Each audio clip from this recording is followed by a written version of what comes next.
Esto es Descubriendo, con la certeza en la búsqueda de la verdad.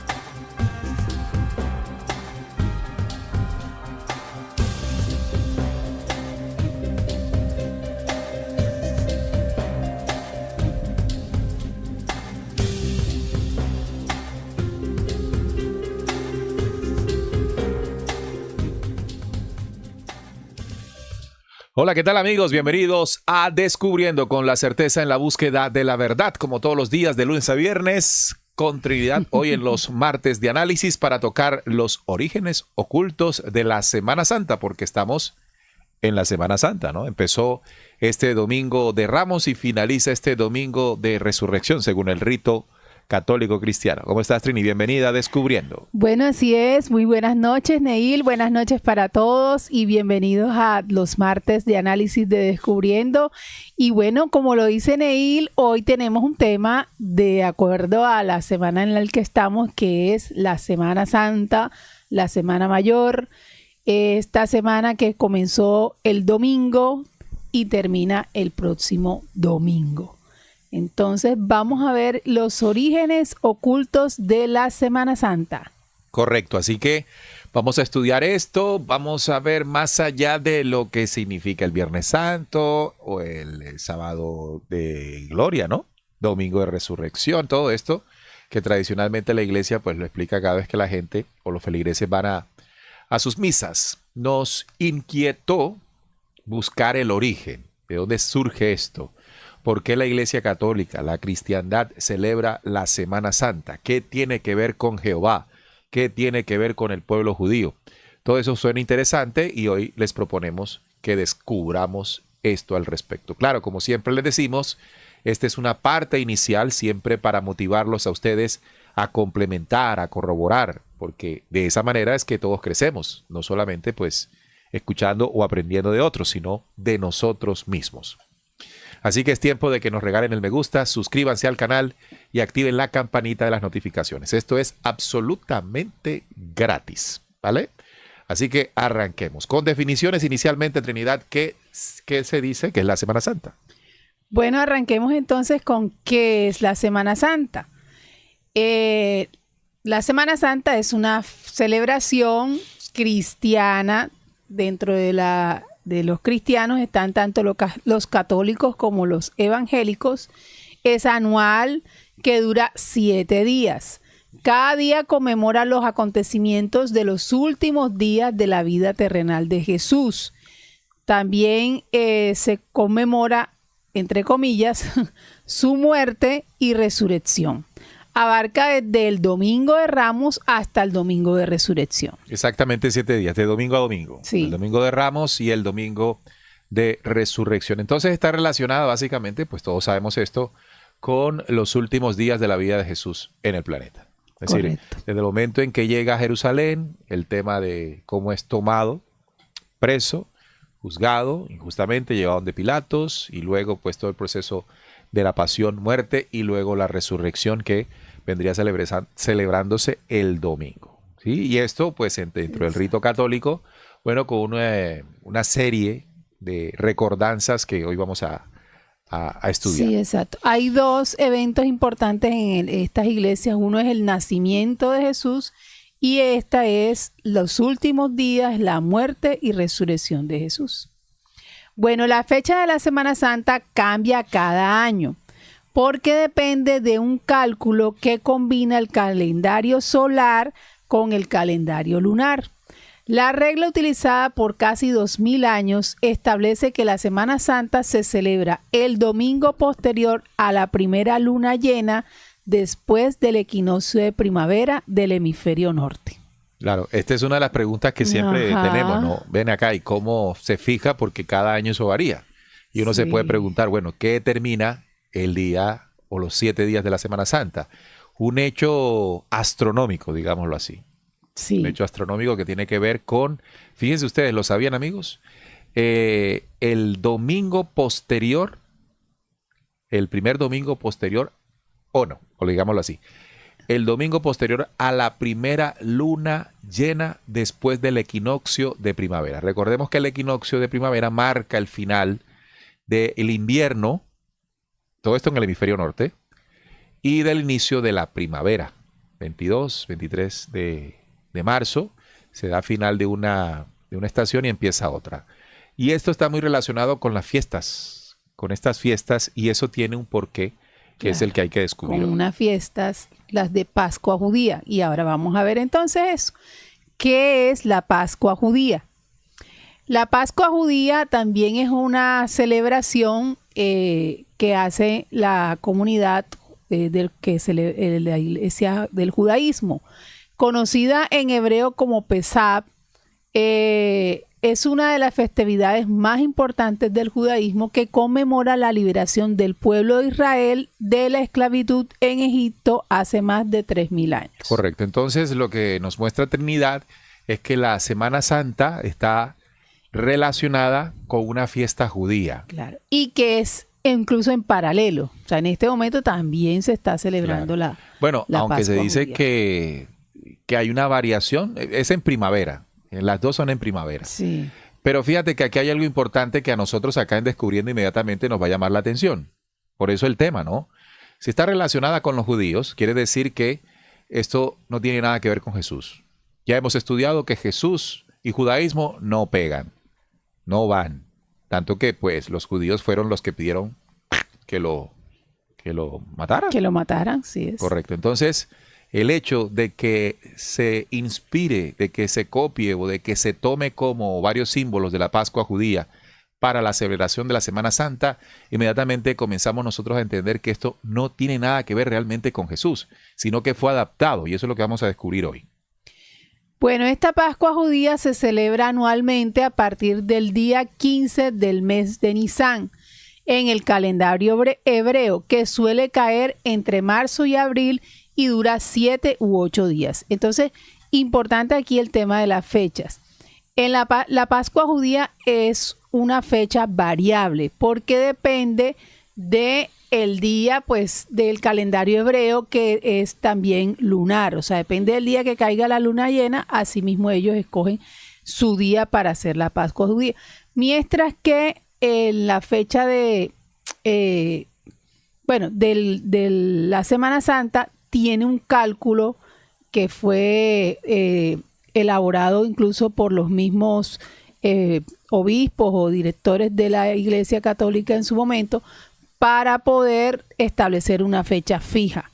Correcto. Y que depende de esta fecha del calendario hebreo. Entonces, siempre que estemos en una investigación, ustedes saquen, o nosotros vamos a ayudar a sacar aspectos importantes de todo lo que se va obteniendo en la búsqueda, ¿verdad? Porque estas cositas que se van sacando son las que ayudan a descubrir, que es lo que nosotros siempre buscamos en el programa. Primero, tiene una relación la Semana Santa con la Pascua judía. Ya allí eso huele a raro, ya sabemos por qué. Aquí en el programa siempre hemos denunciado la falsa entidad que adora el pueblo judío. Pero ¿qué tiene que ver con la liberación del pueblo judío, entre comillas, de la esclavitud que vivió en Egipto? ¿Sí? Esa salida que se dio después de las 10 plagas en Egipto, ahí se conmemora la Pascua. Otra cosa importante que tenemos que tener en cuenta para hacer los enlaces es que tiene que ver con procesos lunares, los equinoccios, en este caso el de primavera. Ahora, ¿qué más? En cuanto al nombre, fíjate, este dato es importante, Trinidad. El nombre Pesach proviene del hebreo pasar por encima, con relación a que Jehová, el Elohim, pasó por encima de las casas de los israelitas marcadas con sangre de un cordero, cuando envió la última plaga sobre Egipto, la de los primogénitos. Bien, entonces aquí comenzamos a entrar en la relación directa de la Pascua judía, que luego se sincretiza o se asemeja a un nuevo culto luego del mensaje de Jesús, la Semana Santa. El Pesach es el término hebreo que significa o que se utiliza para decir la Pascua. Sí. Pascua o Pesach. Pesach. Pesach, si pronunciamos con esa tilde allí. Pesach, que en hebreo significa pasar por encima.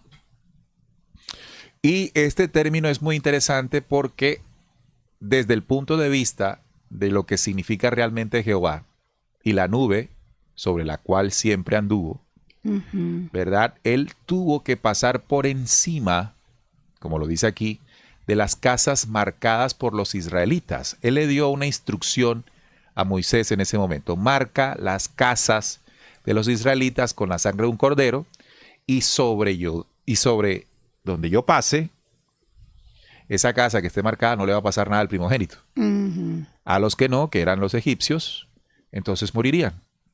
Ese evento fue la última plaga, la muerte de los primogénitos. Así que con su nube, que realmente es una nave, este Elohim produjo, si ocurrió como lo menciona así el documento, ¿verdad? Exacto. Si ocurrió así como lo denuncia o lo relata el Éxodo, significa que el Elohim Yahvé, utilizando lo que sirve para pasar por arriba, es decir, o por encima, su nave, desplegó algún tipo de daño sobre los hijos de los egipcios, produciendo este terror, porque luego de que Faraón vio que cayó su primogénito, inmediatamente, según el relato, le dice a Moisés, llévate a tu gente ya, después de las 9 plagas anteriores. Así que, si pasó como se narra, fíjense ustedes que aquí hay una relación de pasar por encima, Pesaj, como el objeto sobre el cual Jehová se movió por encima de ese territorio para causar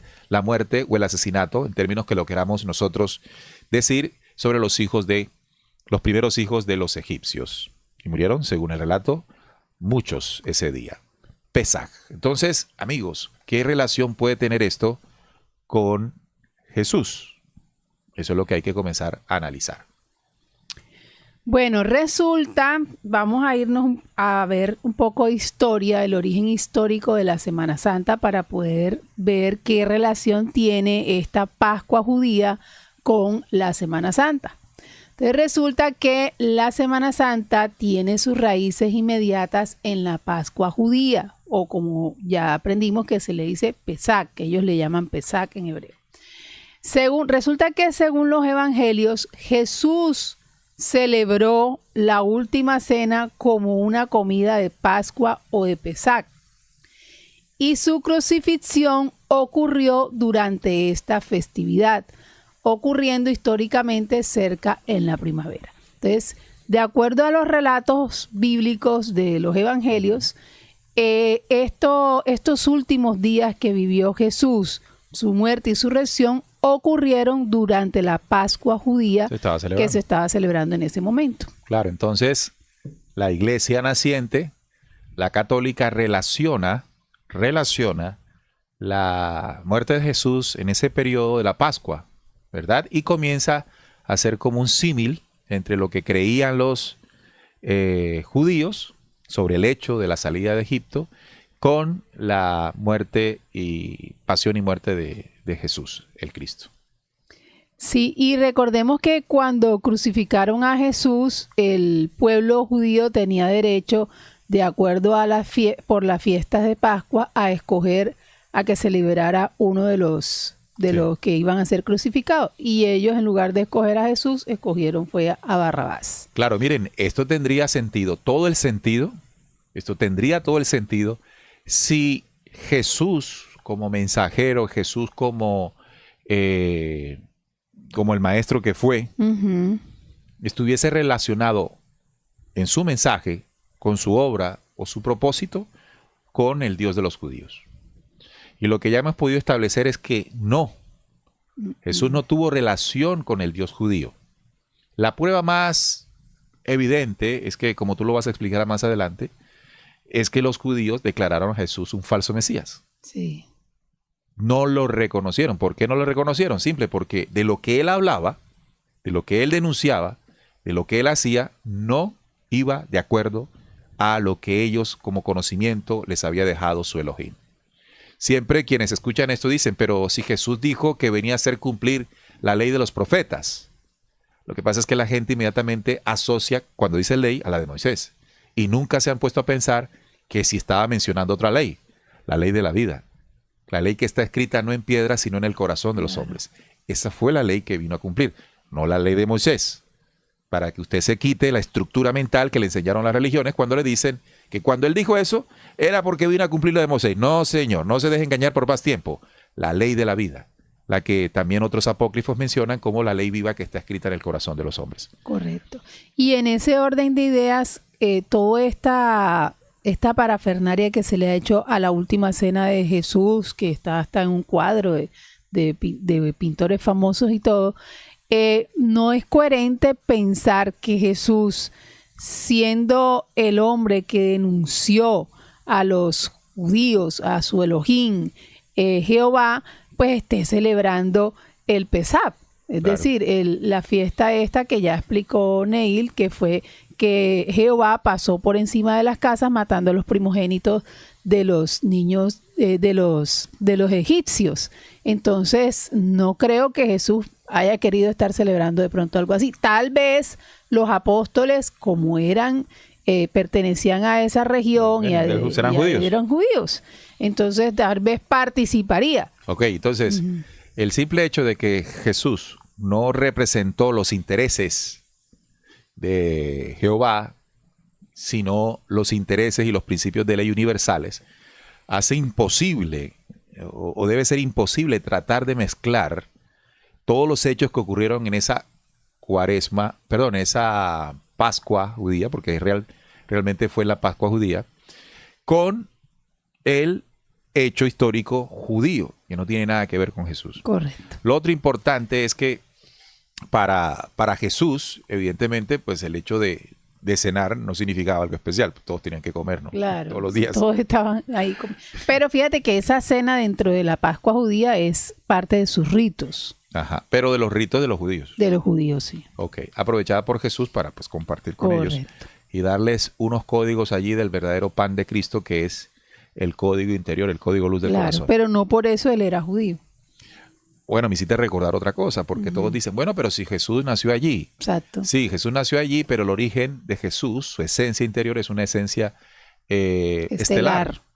Recordemos que ya aquí hemos compartido contenidos que nos muestran que la procedencia de Jesús es estelar, sin verlo como el Hijo de Dios, sino como un humano estelar de humanidades no corpóreas que encarnó en el planeta, como otros lo han hecho, para en ese compartir con la humanidad transmitir conocimientos de ascenso. Entonces, esos humanos estelares, espirituales, han llegado en diferentes oportunidades. Y uno de ellos fue Jesús, solo que de él se hizo una religión. Y ya esa es otra cosa. Claro. Ya esa es otra cosa. Bueno, resulta que después de que Jesús murió y resucitó en la Pascua judía del año 31 después de Cristo, los primeros cristianos judíos tuvieron dos motivos para celebrar en esa misma fecha.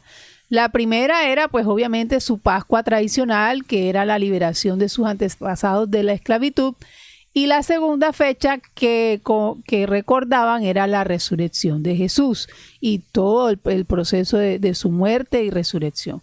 Entonces, esos primeros cristianos que anduvieron con él, que lo acompañaron, que lo escuchaban, pues obviamente ellos sufrieron el dolor de la muerte de Jesús. Claro. Entonces, después que él murió, cuando él resucitó, obviamente también se alegraron de que hubiera vuelto a la vida.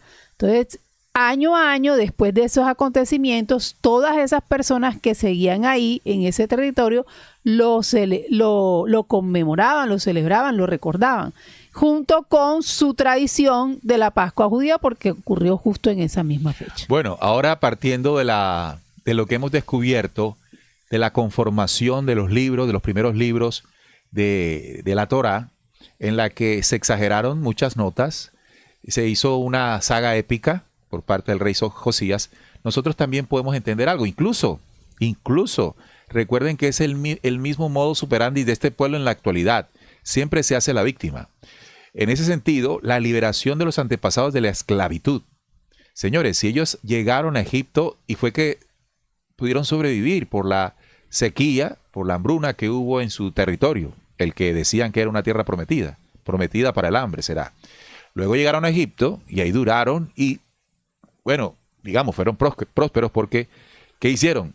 Se procrearon tanto que fue una inquietud para los gobernantes egipcios, que eran las preocupaciones de ellos. Es como lo que está haciendo Trump hoy, ¿no? Si hay una cantidad de migrantes, inmigrantes y creciendo, Esto podría, según los nacionalistas, representar una amenaza. En aquella época, este pueblo, más allá de ser esclavo, gozaba con ciertas libertades, trabajaba, se desempeñaba, solo que para este pueblo siempre mostrarse como el pobrecito, y ustedes me tienen que entender qué estoy diciéndoles, porque bueno, ustedes saben cómo es YouTube, siempre se pone en el tono de víctima, ¿no?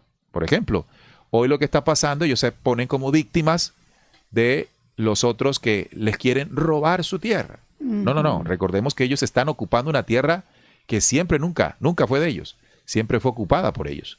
Entonces, el cuento de la liberación del antepasado de la esclavitud, hombre, ya estamos como grandecitos y lo suficientemente inteligentes en el tema de la búsqueda para caer en el cuento de que salieron de esclavitud. De hecho, hay otro dato. Cuando ellos salen, después de la muerte de los primogénitos, cuando la nave de Jehová pasó por encima, imagínate que habrá soltado, qué vaina habrá hecho, no sabemos. Sí pasó, como se dice allí. Luego cada judío se llevó de los egipcios oro. Recuerda que fue el oro con que construyeron el becerro de oro en el desierto. Ah, ok, claro, sí. O sea, ellos no se fueron pobrecitos. Ni con las manos vacías. O sea, ellos crearon las plagas de Egipto, si pasaron, como ahí se dice, fueron una especie de extorsión. Ok, ya. Es como si tú quieres que yo te desocupe la casa y yo antes de irme, yo quiero irme de la casa, pero quiero sacarte lo que más pueda, te extorsiono. ¿Y con qué te extorsiono? En este caso, con 10 plagas. Tanto que el señor el faraón le dijo, váyanse, pero no se fueron con las manos vacías. Exacto. Se fueron con oro. Así. Claro, y con tal de que se fueran, que se lleven lo que sea. Y qué bueno ser esclavo así, ¿no? Imagínate toda esa historia. Total. Entonces, amigos, lo que yo quiero decirles es que este pueblo ha utilizado la mentira como una estrategia.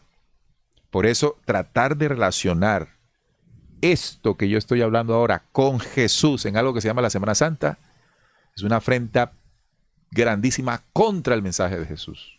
¿Y eso quién lo hizo? Ahorita Trinidad nos dice quién hizo toda esa locura. Bueno, hay algo que se llama el relato de Egería.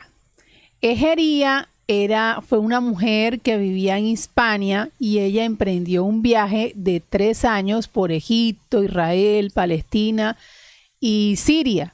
Y ella pues lo que hizo fue que fue documentando sus experiencias en su diario, el cual iba a ser entregado, ella lo estaba haciendo para entregárselo a sus hermanas que vivían en España. En este diario, este diario fue descubierto en el siglo XIX y se titula así, La peregrinación de Egería. Pero lo curioso de este diario es que ahí ella proporciona una visión única de lo que fue esta Semana Santa en Jerusalén en el siglo IV. Sí, lo que nos estás diciendo es que hay un relato antiguo, donde una señora que se llama Egería escribió estando en esos días allá. Y eso sirve para relacionar cómo se vivía esa semana en ese siglo IV. Siglo IV, exactamente. Ok. Bueno, los relatos como los de la viajera Egería en el siglo IV describen ya procesiones y ritos detallados en Jerusalén que se asemejan a la estructura actual de la Semana Mayor. Probablemente durante los siglos de 2 al 4, las primeras comunidades cristianas comenzaron a organizar las conmemoraciones de los últimos días de Jesús combinados con la Pascua judía. Claro, era lógico pensar, y bueno, y se confirma con el relato de Egería, de que como los judíos, porque todo eso se vio allí, Jesús se movió dentro de ellos, ocurrió en la época de la Pascua, pues muy probablemente como conmemorar lo que vivieron ellos durante esa Pascua. Claro. Sí, esto lo que corrobora fue lo que dijimos ahorita, que las personas que caminaron con Jesús, los pueblos que lo seguían, que lo escuchaban, pues conmemoraban las dos fechas al tiempo. La Pascua y lo que le pasó a Jesús justamente en la Pascua judía. En la Pascua judía, exacto. Correcto. Pero entonces viene ahora un hecho fundamental en todo este enredo, en mezclar lo inmezclable, lo que no se podía mezclar, y es el Concilio de Nicea. Sí, bueno, ahora vamos a descubrir cómo fue que pusieron la fecha de la Semana Santa como única fecha a nivel mundial para toda lo que era la iglesia cristiana. Cada año la Semana Santa cambia de fecha, es decir, el mismo día del Domingo de Ramos del año pasado no es el mismo día de este año, pero sí lo que no cambian son los meses entre marzo y abril. Pero mantiene una coincidencia constante y es su cercanía con la primera luna llena de la primavera, que es un patrón que responde a una decisión histórica de la iglesia. Ok, cuando la iglesia se conformó. Se conformó. Es decir, se establecen unos patrones para establecer cuándo empieza la Semana Santa y varía por el equinoccio. Claro. Esta disposición se estableció en el Concilio de Nicea, celebrado en el año 325 después de Cristo, donde se fijó un criterio común para calcular la Pascua cristiana, que es la Semana Santa, dentro de esa nueva religión que se estaba conformando ahí también.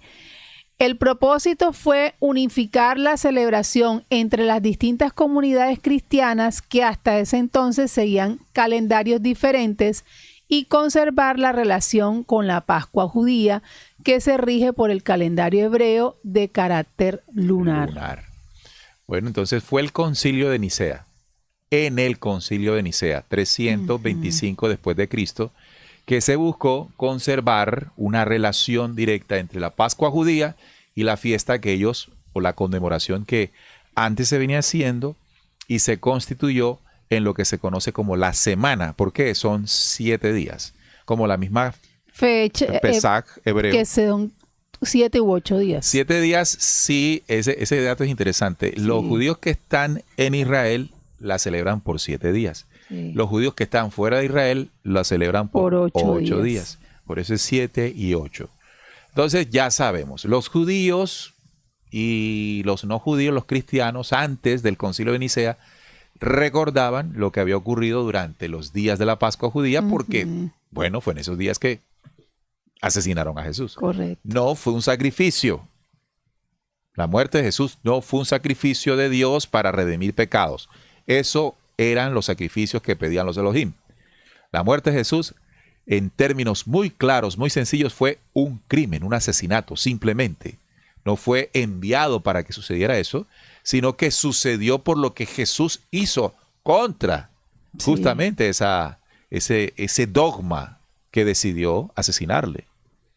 Entonces, ¿por qué esta gente utilizó este personaje Jesús para mezclarlo con la Pascua judía y crear un nuevo rito? Eso se llama sincretizar. Y estos son los aspectos claves, los hemos estudiado en varias oportunidades aquí del Concilio de Nicea. Correcto. Vamos a indagar un poco más acerca de este concilio para poder entender las razones del por qué se hizo este sincretismo. Bueno, entonces el objetivo del Concilio de Nicea fue que el emperador Constantino, que era un emperador pagano, o sea, en ese momento la única religión era el judaísmo y los demás adoraban varios dioses. O sea. Pero entonces aquí este tema de pagano es una cosa tremenda, ¿no? Porque pagano es que no adorarás al Dios verdadero. Pero, ¿cuál Dios verdadero? Ajá, había en esos entornos. Porque el Dios de los hebreos también era, en teoría, no en teoría, en la práctica, un Dios pagano, porque no era Dios. No. El único en esa zona que mencionó el principio creador original fue Jesús, que llamaron el Cristo. Sí, sí, exacto. Eso es importante aclararlo porque en ese entonces, incluso hasta ahora, ese Dios del judaísmo no es un Dios celestial, ni divino, ni nada, ni tiene nada de eso, porque ellos lo entienden como un gobernante, como el que los lidera, el que los guía, el que les daba eso, todo su autoridad, y ellos a su vez tenían que prestarle un servicio de obediencia, servirle a él y a todo lo que él dijera. Entonces ahí realmente el judaísmo no podríamos catalogarlo como una religión. Era una religión pagana también. Exacto, era una O sea, religión pagana. Si nosotros nos paramos desde la perspectiva de Jesús, lo que estaban haciendo los judíos era adorando a un Dios falso, o sea, a un Dios pagano, Sí. como lo hacían los romanos, como lo hacían los asirios, como lo Hacían todos, todos porque en esa época. a ese momento el primero que vino a hablar del Creador fue Jesús. En esa región. En esa Porque región. en otra región lo hicieron otros. Otros, exactamente. Pero en esa región, el primero y que en vino ese hablando, momento histórico. sí, en esa región, el que primero vino hablando del Cristo fue la fuente original, fue Jesús. Ujú. ¿Ok? Entonces, si el concilio de Nicea une o intenta, como leíamos ahorita, relacionar esta festividad con la Pascua judía, entonces lo que tenemos que decir sin temor a equivocarnos es que la Semana Santa es una festividad o ritual religioso pagano. No tiene que ver con el mensaje de Cristo, sino que se sincretizó conforme al judaísmo, incluso también a otros cultos que tú también nos mostrarás. Bueno, entonces les contaba que el emperador Constantino I estableció el primer dogma uniforme y consolidó la alianza entre la Iglesia y el poder imperial romano, que estaba amenazado por divisiones teológicas. Es decir, en ese momento Roma estaba pasando por un momento difícil porque el movimiento de religioso o el movimiento ideológico, porque hasta ese momento no había religiones, el movimiento ideológico estaba dividido entre los seguidores del judaísmo y los seguidores de Jesús. Bueno, habían dos problemáticas. Una política, en la que Roma estaba constituida por algo que se llamaba la tetrarquía, es decir, habían 4 emperadores. El señor Constantino, primero, él quiso unificar a Roma en un solo emperador, que fuese él. Ese era el sueño de él. Y por el lado del cristianismo habían 2 corrientes, la corriente arriana y otra corriente, la corriente de Atanasio. Ellos estaban enfrentados en la naturaleza de Jesús, si Jesús era Dios mismo o era el Hijo de Dios.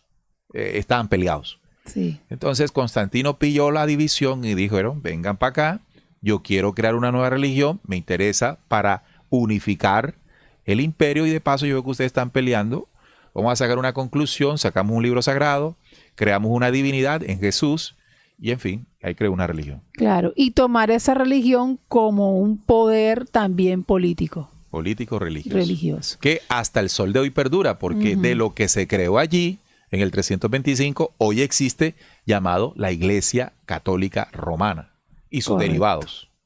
Sí, entonces, dentro de los aspectos claves del concilio está esa controversia arriana, donde el concilio se centró en esa disputa con Arrio, que era un sacerdote de Alejandría, que sostenía que Jesús era una criatura creada por Dios Padre y no Dios mismo, o sea, era un ser humano. Y el otro, que es según la otra pues perspectiva, era que afirmaba que Jesús es el verdadero Dios del Dios verdadero, es decir que era como era hijo del Padre, era de la misma sustancia a lo que ellos llaman homoousios, y por lo tanto si el Padre es Dios, entonces Jesús también es Dios. Y esta fórmula sentó las bases de la doctrina trinitaria. Esto fue toda una manipulación. ¿Por qué? Sí. Porque Jesús no era, y les recomiendo que se vea nuestro programa, la verdadera esencia de Jesús. Esto es duro lo que voy a decir. Jesús no fue el hijo del Padre. Eso fue una invención allí en el Concilio de Nicea, que le convenía crear un ídolo religioso y había que relacionarlo con Dios. Simplemente decir que era una criatura, como lo somos nosotros, de la creación, no permitía crear una religión. Entonces era lo que los arrianos defendían. Los arrianos estaban un poquito más cerca, sí. Un poquito, no tanto, pero un poquito más cerca a la lógica. Mientras que los de Atanasio, eso sí decían que este man era Dios. Sí. Y eso le sirvió más, por supuesto, en el propósito de una religión a Constantino, claro. Porque toda religión debe tener un Dios, sí. O por lo menos uno que represente a Dios. Así entonces, ¿qué es Jesús? Si no es esto, Jesús, vuelvo y repito, es uno de los tantos hijos humanos estelares que con propósitos de acompañar a la humanidad encarnó en el planeta Tierra.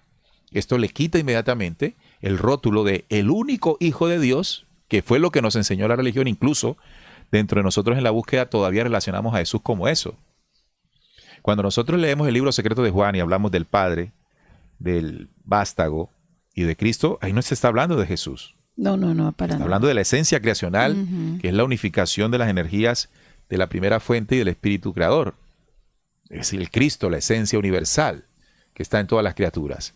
Jesús es una criatura posterior de humanidades estelares, por supuesto, no corpóreas, es decir, un ser espiritual de luz, que tuvo que encarnar en el planeta Tierra a través del vientre de una mujer. Por lo tanto, el origen de Jesús no es terrestre, es estelar. Pero tampoco es lo que nos dice la Iglesia de que es el Hijo de Dios. ¿Por qué lo hicieron así? Porque era necesario crear un mito alrededor del personaje. Claro, así es. Entonces, eso nos permite a nosotros entender cosas como, por ejemplo, así como Jesús hubo otros en diferentes lugares. Vinieron de las estrellas, unos corpóreos, otros que tuvieron que nacer para acompañarnos en el proceso de ascenso espiritual. Bueno, entonces esto fue lo que se llamó el Credo de Nicea. También otro aspecto clave de ese concilio fueron las decisiones disciplinares. Se establecieron 20 cánones sobre el funcionamiento de la Iglesia, incluyendo la prohibición de que el clero cambie de sede. Y fue así que entonces se instituyó Roma como la primera y sede que todavía hoy se mantiene hasta el sol de hoy. Y inmediatamente se establecieron los cánones que eran como cómo iba a funcionar, las reglas de funcionamiento de la Iglesia. Eso se hace en los concilios y siempre han habido. Y a partir de ahí surgió entonces la Iglesia cristiana, la primera iglesia cristiana, que fue la Iglesia católica.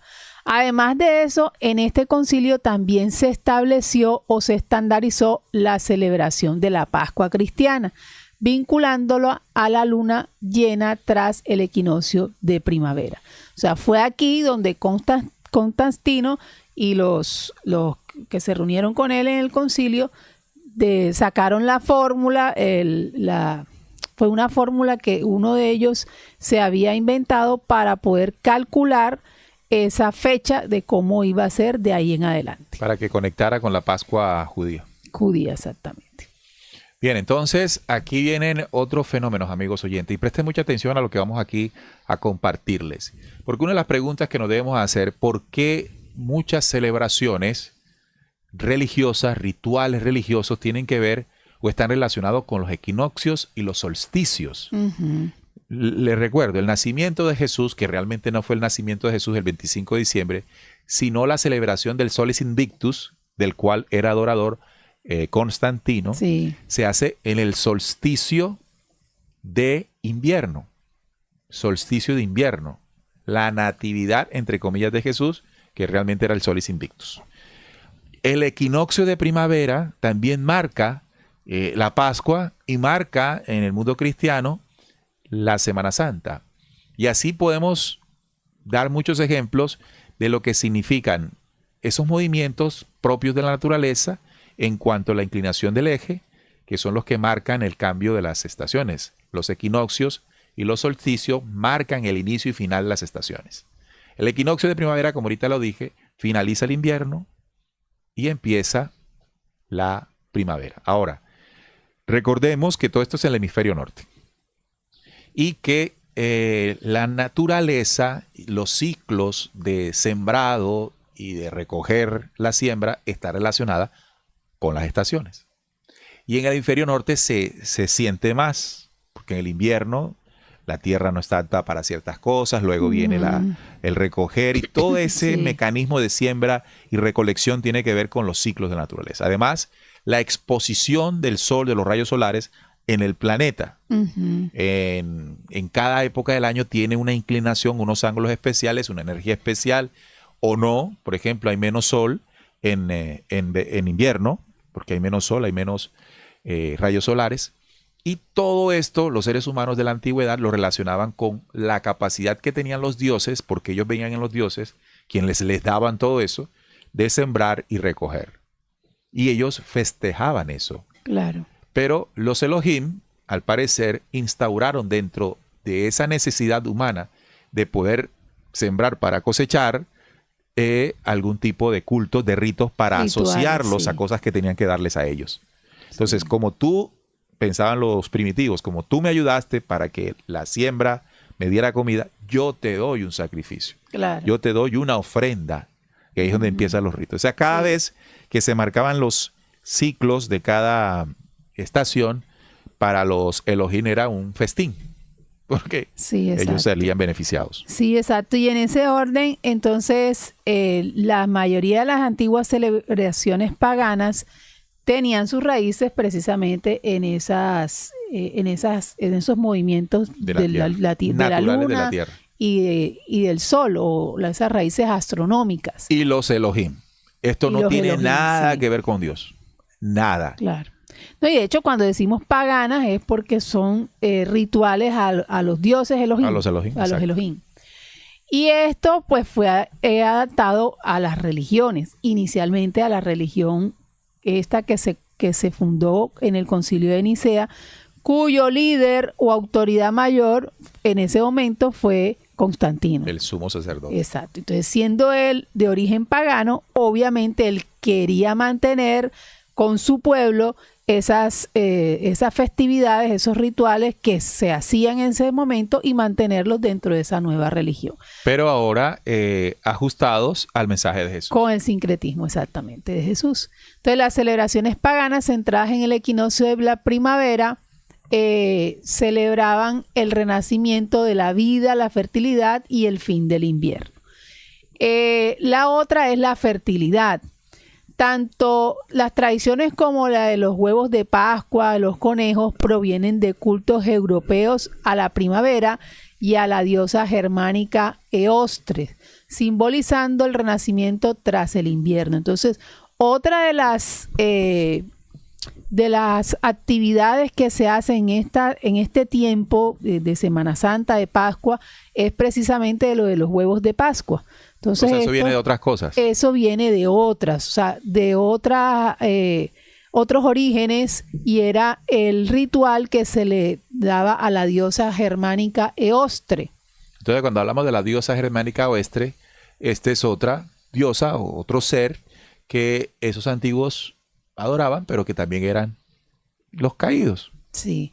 Y esto también de los huevos tiene que ver con unos días que ellos duraban en ayuno y ahí acumulaban los huevos. Entonces, cuando se terminaban, creo que eran los 40 días de ayuno, ellos se comían los huevos que podían comerse y el resto los pintaban y los regalaban. Ok. Otras festividades asociadas está que la iglesia cristiana incorporó o alineó sus celebraciones con estas festividades para simbolizar la victoria de la vida sobre la muerte, similar al renacimiento de la naturaleza.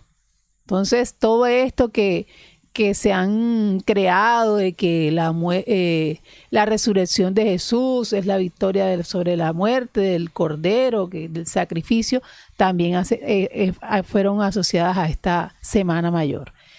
Y las tradiciones locales hacen también algo que se llama la quema de Judas. Es una tradición hispanoamericana y de Grecia que mezcla la narrativa bíblica con celebraciones paganas de destrucción de lo viejo. Bien. Entonces, para ir consolidando y que nos queden puntos exactos y de recordación, toda festividad religiosa está dirigida a la complacencia o a devolver un favor a un Elohim. Entiéndase Elohim como los seres caídos que llegaron al planeta Tierra. Los seres humanos que tienen una relación con el alimento a través de la siembra y la recolección, sentían que todo esto era posible por la ayuda de los dioses. Y los dioses pues se aprovechaban de esto para que en beneficio pues dieran el diezmo, dieran Claro. lo que les corresponde, ¿no? Eso se asocia luego con las celebraciones, en este caso judía, de la Pascua. O sea, de cuando el Elohim Yahvé lo saca de allá. Así que también es un hecho que históricamente está relacionado no al Creador, sino a otro Elohim, Jehová. Lastimosamente, esto se asocia también en el Concilio de Nicea con Jesús. Lastimosamente porque no tiene nada que ver.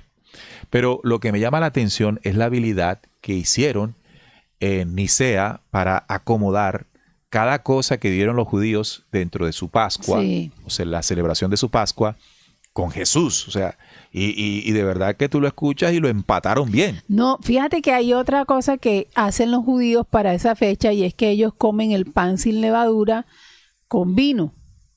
Y eso mismo se aplica en la liturgia de la Eucaristía de la Iglesia Católica y lo relacionan con Jesús porque según ese fue lo que comió Jesús en la última cena. Bueno, y si tú analizas, fue un pan sin levadura porque es un pan que se hace más rápido.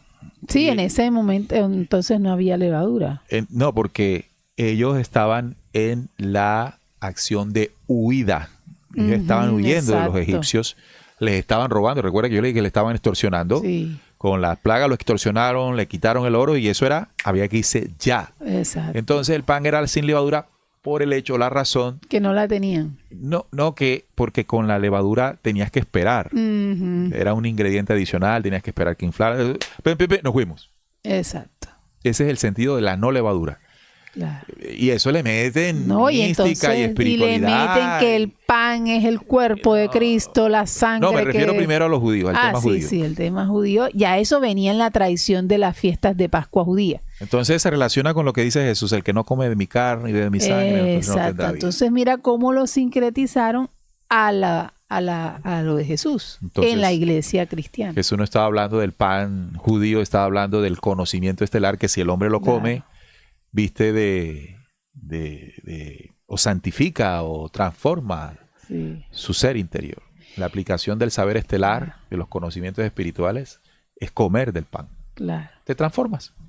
Y los evangélicos también lo hacen ahora en estos Sí, fechas. no lo hacen tanto como la católica, pero se inventaron su vaina. No, ellos lo hacen preciso para esta fecha. Bueno, pero ellos como no se quieren parecer a los católicos, Ajá. le cambian cosas. Sí.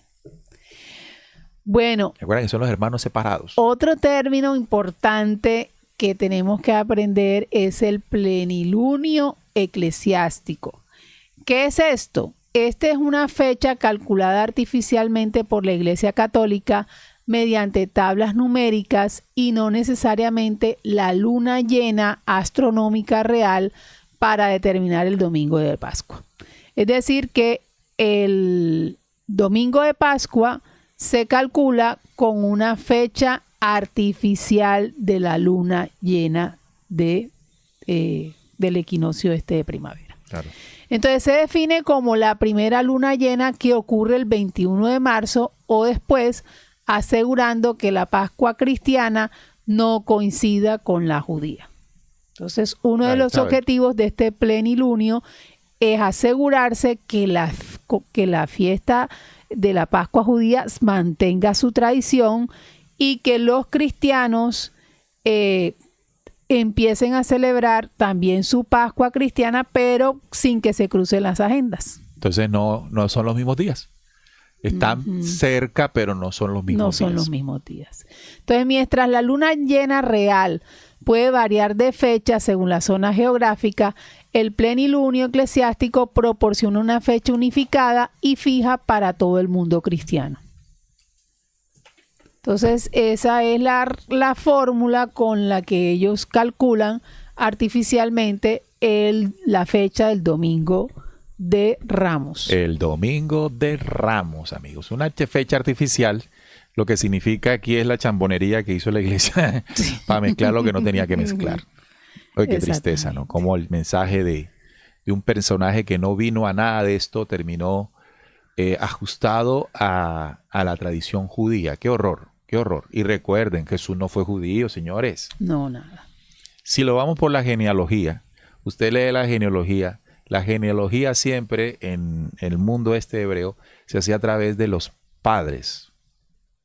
Jacob, y Jesús no tuvo padre aquí, porque no fue hijo de José, entonces por ahí no hay genealogía. No, que el que de María, acomodando las vainas, es que buscando acomodar la vaina. Sí, así. No joda. Simplemente él no tuvo papá aquí, porque fue una situación en la que Jesús fue incorporado genéticamente en el vientre de una mujer. ¿Cómo? Tampoco vamos a creer que el Espíritu Santo, no, hay una tecnología que desconocemos, Hoy se llama inseminación artificial, o también pudo ser algún tipo de, no sé, de otra manera, pero no tuvo linaje terrestre. Que María, también el vientre de María tuvo que ser de una mujer con capacidades genéticas también para aceptar la genética de un hombre de origen estelar. Cierto, correcto. También pudo ser también de ese origen. De origen estelar, tendría que ser. Tendría que ser. Ahora la línea del tiempo de la celebración. ¿Cómo ha venido cambiando, mutando la celebración de la Semana Santa en el tiempo? Correcto. Entonces, vamos a ver una línea del tiempo de cómo se vivió la celebración de la Semana Santa desde su origen hasta la actualidad. Entonces, en el siglo I, las primeras comunidades cristianas primitivas celebraban esto de forma doméstica y litúrgica, sin ninguna imágenes, ni procesiones, ni nada. Se reunían y ahí pues recordaban lo que había pasado. Entonces, lo que significa es que la Semana Santa, como la conocemos, se constituyó en el sincretismo del Concilio de Nicea. Antes Sí, no. Antes no. En el siglo II y III, el cristianismo, perseguido por el Imperio Romano, se reunía ya, pero secretamente. O sea, hacían las reuniones secretas por todas las persecuciones que estaban teniendo. Luego, en el siglo IV, Ahí es donde empieza la cuestión. ahí es donde empieza. Inicio de la Semana Santa como calendario litúrgico organizado. Con la legalización del cristianismo comienzan los ritos públicos. En Jerusalén se realizan recorridos litúrgicos por los lugares de la Pasión. Del siglo V al X hubo el predominio del clero y de la vida monástica. Las celebraciones se centraron en los monasterios y en las catedrales, y el pueblo solo participaba como espectador. O sea, ellos celebraban y el pueblo solo se sentaba a mirar. La plena edad del oscurantismo, la Edad Media, horrible. El siglo V al X, imagínate, nomás eran los clérigos, los demás eran menos que nada. Correcto. Además que hablaban en un idioma distinto al de la gente. En ese momento era latín. Del siglo XI al siglo XIII fue el nacimiento de las cofradías y las hermandades laicas. Las cofradías eran como grupos de personas que se reunían en torno a un tema en común, y fueron las primeras procesiones penitenciales simples. Del siglo XIV al siglo XVI ya empezaron las procesiones oficiales. La Semana Santa se vuelve popular y emocional. Bien, entonces apenas las procesiones, las que conocemos hoy, aparecen en el siglo del XIV al XVI. Sí. O sea que eso originalmente o al principio no y todavía se no habían imágenes en esas procesiones, solo caminaban. Del siglo XVII al X fue que se incorporaron las imágenes barrocas. Fue el esplendor de este estilo de imagen, de estilo barroco. La música procesional, los tronos elaborados. La Semana Santa se convierte en un evento religioso central.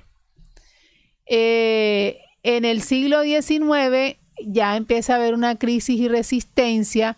Todo esto pues centrado en el centro de todo esto, que era Jerusalén y Roma, y después se fue extendiendo al resto del mundo.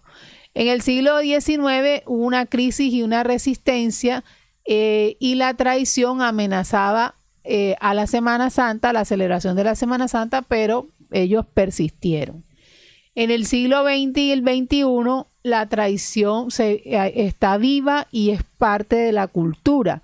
La reorganización moderna de hermandades empezó a aflorar, ya volvieron a reunirse las personas en torno a temas en común, mayor participación popular y juvenil, reconocimiento como patrimonio cultural en muchos países de la Semana Santa.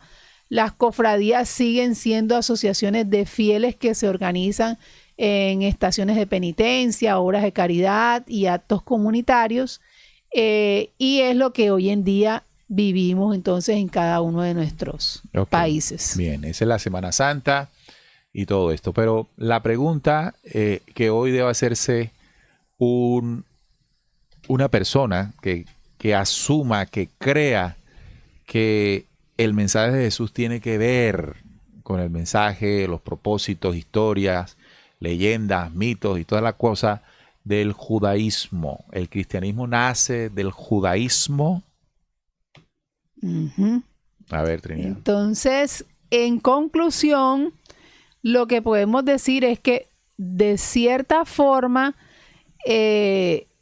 sí nace del judaísmo, Claro. ¿no? Porque los primeros cristianos fueron judíos. Ahora, espérate. El tema es el siguiente. Aquí hicimos un programa y la respuesta va en consonancia a esa investigación. El cristianismo como religión que es, no tiene que ver con Jesús, Eso. el Cristo. Porque el cristianismo en su constitución comenzó a mezclarse con lo que no tenía que mezclarse.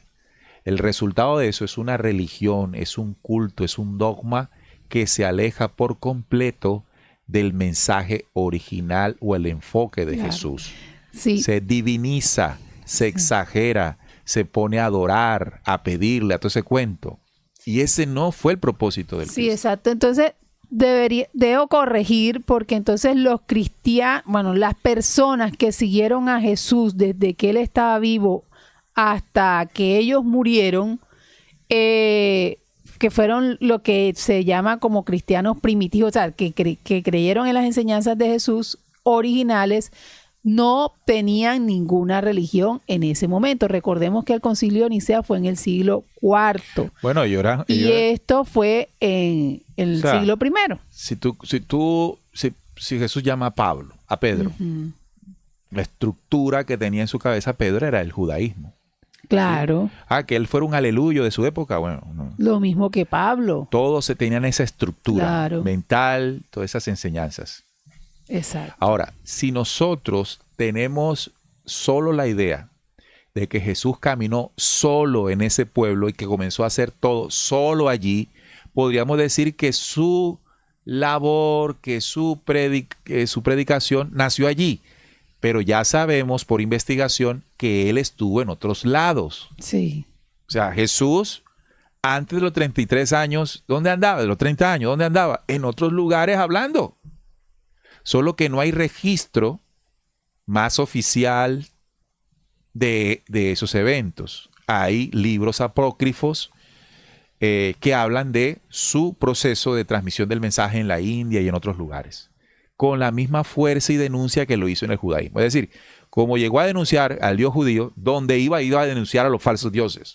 Claro. Entonces, como nosotros tenemos la idea de que solo lo hizo allí, creemos que el cristianismo nació allí porque él es de allí. No, fue uno de los tantos lugares donde estuvo. Y dice que ahí fue donde fueron sus últimos días, ¿no?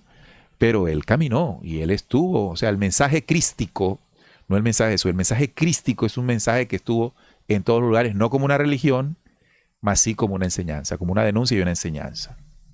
Claro, algunos escritos cristianos antiguos usan un lenguaje antijudío, reflejo del conflicto que Jesús tuvo con esa religión, con el judaísmo de esa época. Pero esto no representa la postura actual de la iglesia cristiana moderna. Hoy se reconoce que el cristianismo nace del judaísmo y que no puede entenderse sin él por el sincretismo que se realizó. Lastimosamente por varios aspectos, Claro. por lo que ya hemos explicado. Ahora, otra cosa muy importante dentro de esto que estamos tocando, amigos de Descubriendo, y es que todo este proceso del cristianismo, hasta que nosotros no podamos desligarlo del mensaje de Jesús, no podríamos aprovechar su conocimiento. No, nada. Sí, y otros datos importantes para responder la pregunta de si el cristianismo nace del judaísmo. En el siglo I, que ya lo decíamos ahorita, el cristiano nace dentro del judaísmo, los seguidores de Jesús eran judíos. Durante algunas décadas los cristianos fueron vistos como una secta judía. El cristianismo nace como un movimiento mesiánico dentro del judaísmo. Pero tiempo después los judíos rechazaron, y tiempo después, no inmediatamente, ellos rechazaron a Jesús. En el 90 después de Cristo. Sí, pero en el siglo II el judaísmo como tal rechazó la fe en Jesús como Mesías y aquí surge la ruptura teológica inicial. O sea, ahí se separan Claro, mira, completamente. el punto es, mientras Jesús habló en lo que llamamos hoy Israel, evidentemente, ese mensaje nació en gente que nació ahí. Ujú. Pero no olvidemos que también estuvo en otro lado y allá también lo enseñó. Aquí hicimos también un programa sobre el Evangelio Acuariano de Jesús, que es un libro que menciona el trasegar de Jesús en otros lugares. Claro. Ok, entonces este punto es clave, porque si lo sacamos de la ecuación, creemos que el cristianismo como mensaje de Jesús empezó ahí. Cristianismo te aleja de Cristo, porque el cristianismo fue la mezcla de muchas cosas, no del mensaje original que ese hombre habló. Tanto es así que el propio judaísmo lo rechaza. Sí. ¿Por qué lo rechaza? Porque los judíos sí interpretaron, sí supieron, sí se dieron cuenta de que Jesús les dio duro al Dios de ellos, que fue contra sus leyes, contra sus normas, lo odiaban. Sí. Entonces, miren que los judíos hicieron algo Todavía es la hora. hicieron algo, entre comillas, más sensato, pero por el lado del cristianismo cometieron un grave error. Un gravísimo error. Y se está viendo en estos días. Cada celebración de esta vaina no tiene nada que ver con Cristo. No, y tanto así que hoy en día, de hecho, desde el siglo II, los judíos sacaron de sus sinagogas a los cristianos. No podían entrar. Aparte de otros, también sacaron a los cristianos y se quedaron ellos solos como el pueblo. Sí, en esa época, hebreo. que eso se llama el Sínodo Judío de Yamnia, ellos excluyeron todo el saber de Jesús, excluyeron a los cristianos, a los que seguían a Cristo de las sinagogas y hicieron su judaísmo rabínico. Sí, exactamente.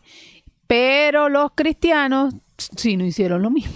Hicieron lo contrario. Hicieron todo lo contrario. Mira, y hace poco Netanyahu se refería en términos desobligantes a Jesús. Y lo más curioso es que el cristiano, sobre todo los aleluyos, los cristianos evangélicos sí, siempre le mandan bendiciones a Israel en toda esta barbaridad que están haciendo. Claro, pero recordemos que los evangélicos fueron religiones creadas por los mismos sionistas allá en Estados Unidos. Bueno, si vamos al protestantismo gringo. Exactamente. Pero si tomamos allá el de este Lutero en el 1525, pues él trató de que la Biblia se pareciera y se entendiera más como lo hacían los judíos. De hecho, sacó 7 libros que la Iglesia Católica tenía en su canon porque los judíos no lo tenían en el canon de ellos. Exacto. O sea, Luterín tenía una vaina, su afinidad también por los judíos, sí. Sionista. Bueno, sionista no, porque por ahí en esa época no existía eso. No. Pero bueno, en el año 70 después de Cristo, los romanos destruyen el templo de Jerusalén. Esto afecta profundamente a ambas comunidades y es lo que hace que los cristianos ya no puedan participar de la vida sinagogal. Porque ahí ya no, todos al principio iban al templo. Cuando destruyen el templo, entonces es donde los judíos dicen, bueno, vamos a reunirnos nosotros aquí en sinagoga y estos pocos cristianos que se vayan a ver dónde se reúnen. O sea que esta gente no entendió el mensaje de Jesús. No. Cuando Jesús dijo, oye, vosotros sois de vuestro padre el diablo. Ellos entendieron un 10%, no, un 5%, y el otro 95% ni entendieron.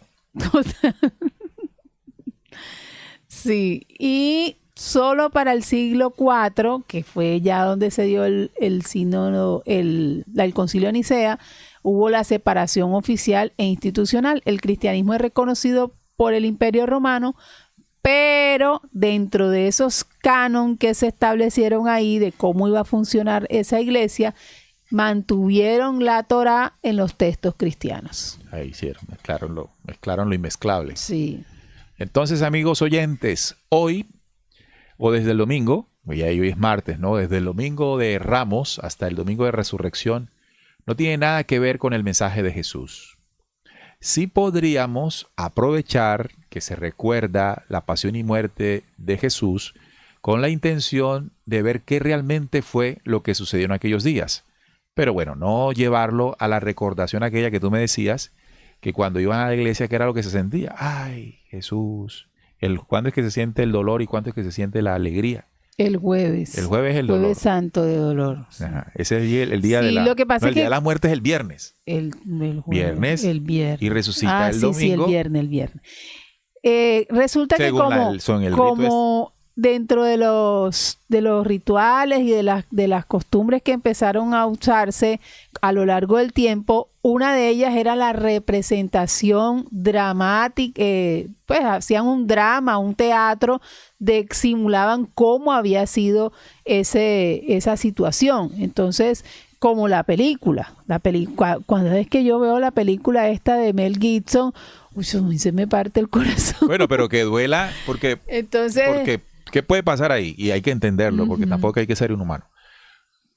La película Pasión de Cristo muestra cómo los seres humanos eran crucificados, que fue lo que vivió Jesús. sí. Ahora, recordarlo con la intención aquella que la Iglesia Católica nos pone a recordar no sirve. No, entonces por eso empezaron a incorporar la emocionalidad. Entonces tú, el Viernes Santo es un día de tristeza, de dolor, de recogimiento, de opresión por la muerte. Si tú vas a las procesiones, entonces se siente todo eso así como fúnebre, como...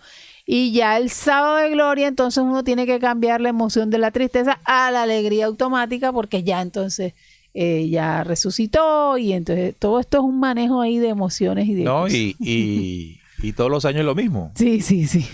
Como un festival, como una festividad ritual. O sea, es un ritual en el que las personas ya se acostumbran a celebrarlo, y evidentemente esto genera una satisfacción dentro de lo que se cree que es espiritualidad.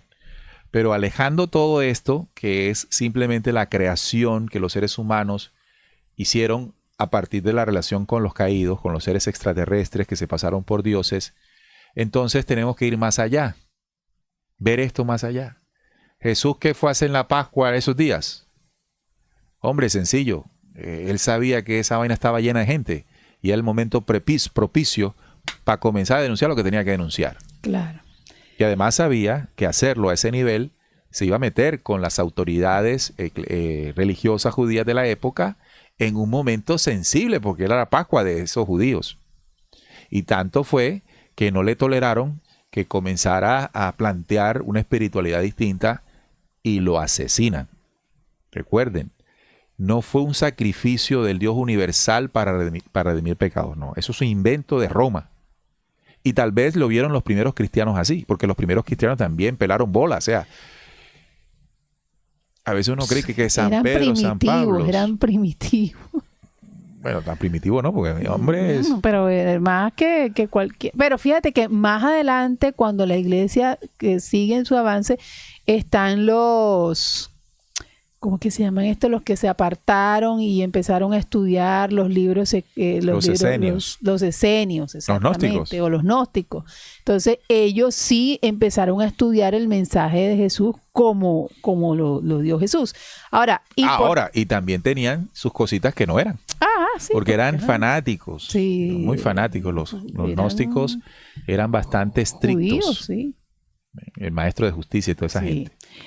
Otra cosa importante también para recomendarles a nuestros oyentes que no asisten a ninguna rito de estos religiosos ni nada de estas cosas, es que en Descubriendo hay un programa que los muchachos hicieron hace algún tiempo donde se estudia la simbología de la muerte, crucifixión y resurrección de Jesús. Entonces yo les recomiendo este programa porque ahí lo podemos ver desde un punto de vista ya más de símbolo, lo que quiso dejar Jesús el Cristo como mensaje para que nosotros las futuras generaciones lo comprendiéramos y lo pudiéramos hacer de esto, ahí sí un aprendizaje espiritual. Entonces ese programa súper recomendado. Y lo que se puede hacer el jueves o viernes santo es hacer ese análisis. Por ejemplo, Jesús, para dar simplemente algo de lo que decíamos en estos programas, Jesús, al ser crucificado, ¿a quién representa? Al hombre terrestre. Porque el hombre terrestre, desde la caída de estos seres, ha sido crucificado en su esencia, a partir de la cruz, que son la conjugación de 4 poderes. entre ellos el religioso. Sí, pero no le digas más para que vayan y vean el programa. No, porque es que vamos a hablar de eso el viernes seguramente. Ah, bueno, entonces lo que quiero decir es que detrás de la experiencia que tuvo Jesús, este hombre, que no fue ni el Hijo de Dios, ni el no sé quién, ni el no sé cuánto, un ser estelar, que vino a acompañarnos con conocimiento, lo vive cada ser humano desde que los caídos llegaron aquí. Y lo que hizo Jesús para levantarse en símbolo de esa cruz es lo que el ser humano debe hacer para levantarse de esa manipulación. Exactamente. Entonces así deja de tener el sentido ese de que viene a recoger los pecados y la cosa, a tener un sentido de enseñanza y aplicación que al aplicarlo, valga la redundancia, es que Jesús puede haber un cambio. fue vivo, o sea, él dijo, bueno, yo me voy a dejar matar, pero voy a dejar aquí unos símbolos. Sí, algo así. Mostró de lo que el ser enseñanza, humano, claro. mostró el drama de la humanidad. Exactamente. Él fue la graficación del drama de la humanidad. Claro. Bueno, entonces hemos llegado así al final del programa. Esperamos que esta corta, pequeña investigación con los aportes e interpretaciones que hemos hecho en la mesa de trabajo hayan sido de alguna manera un aporte en su proceso de investigación, de que se conectan para que estos programas les den unas claves, ¿verdad? Correcto. Bueno, muchísimas gracias a todos por haber llegado hasta acá. Si llegaron hasta este punto fue porque les gustó. Entonces, si les gustó, señores, denos el like, que se vea ahí en la manito arriba. Se vea el like. Las personas que llegan por primera vez, si no se han suscrito, los invitamos a que se suscriban, que empiecen a explorar todos los programas que tenemos aquí en este canal, que son muchísimos. Y bueno, gracias a todos ustedes. Vamos ahí a unos rapiditos. Gracias, Neil y Trini. Nos dice Elena, Huelma. También saludamos a, ¿qué dice? Omar, que nos dice saludos desde Quintero. Omaira Quintero desde Venezuela. Yo hice el papel de María. ¿De María qué? Madre de Jesús, y me metí tanto en el papel que lloré y también hice llorar a más de uno. Yo como que estuve en alguna celebración. Sí, se hacen las representaciones estas teatrales, como te digo. También Silvana nos dice, buenas noches Neil y Trini, como siempre, aprendo mucho con ustedes, felicitaciones, excelente programa, saludos desde Argentina. También nos dice María Ascanio, gratitud infinita, bendiciones para ustedes. También Ana nos comenta y dice, hola, saludos desde Estados Unidos, ¿qué tal el día de hoy? Precisamente hoy es el lavado de los pies.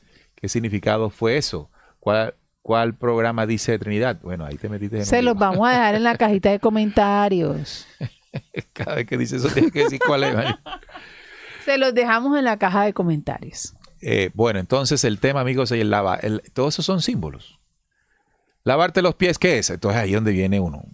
Yo de pronto quisiera que no pensemos en que nos tienen que decir qué significa, sino que que podamos nosotros intentarlo.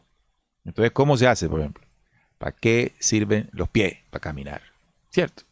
Limpiarte los pies como lo hizo María Magdalena, con un perfume caro, importante. Aceites esenciales. Al Cristo. Entonces, el Cristo es una esencia interior. Y usted va ahí uniendo el Cristo, pies, caminar, y usted va sacando su interpretación. Y de eso se trata, de que la saquemos nosotros, no que descubriéndonos la diga o que el otro que está allá en otro canal nos lo diga, porque eso es lo que ellos dicen. No. Nosotros podemos marcar ¿cómo se dice? Como dejar de tenerle temor a esos símbolos y entenderlos en la practicidad diaria. Pero bueno, ahí vamos y volvemos después. Ahora sí nos vamos porque ya son las 9:14. Ya se hizo tarde. Nos vemos mañana. Recuerden que estamos de lunes a viernes a las 8, hora de Colombia, 7 de Argentina, 7 de México y 10 de Argentina. En vivo y en directo en Descubriendo, con la certeza en la búsqueda de la verdad. Chao, chao. Chao, chao. Descubriendo, con la certeza en la búsqueda de la verdad.